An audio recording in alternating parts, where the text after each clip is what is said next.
Welcome to Business News Essay. Today we take a look at the basics of how to register a small business in South Africa. Regardless of whether you are making profit or the size of your company, there are advantages to registering your business in South Africa. These include business name protection, tax incentives, financial assistance, and business compliance.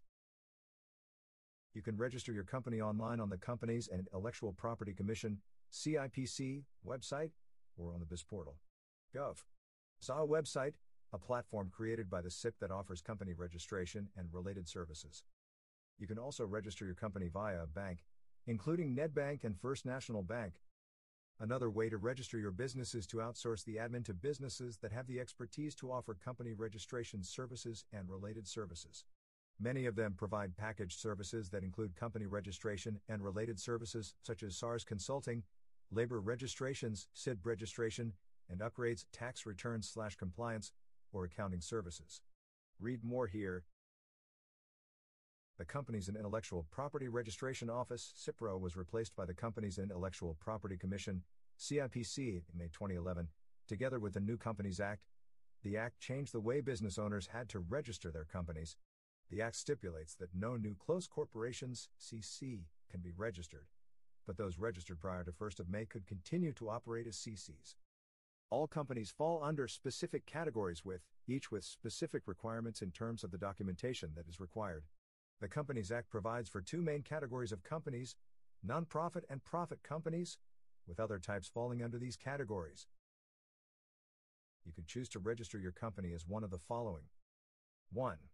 Non-profit companies, a company incorporated for public benefit or other object relating to one or more cultural or social activities, or communal or group interests. 2. Profit companies, a business/organization whose primary goal is making money. This includes anything from retail stores to restaurants to insurance companies to real estate companies. 3. Personal liability companies, company directors and past directors are jointly liable for any debts and liabilities arising during their periods in office. The company name ends with the word incorporated. 4. Public companies, a public company is one that has issued securities through an initial public offering, IPO, and is traded on at least one stock exchange. It has more than 50 shareholders and its shares are offered to the public. 5.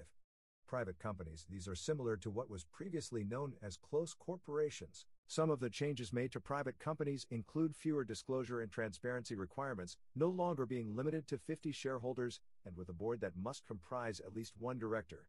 The name of a private company must end with the expression Proprietary Limited or Proprietary Limited. According to the online proprietary registration, a name reservation takes between 7 to 21 days. A company certificate can be registered within 3 to 5 days afterward, depending on whether you have submitted your documents on time and the workload of the registrar's office. According to the CIP, in terms of the Companies Act 2008, a company may be registered with or without a company name. A company that is registered without a reserved name will still get a registration number. This will automatically become the company's name. CIP says the company can transact with a trading business name or may apply to add a reserved name at a later stage. In this case, the company will need to first reserve a name and then apply for a name change. For every new business established, you are required to register with your local SARS office to obtain an income tax reference number.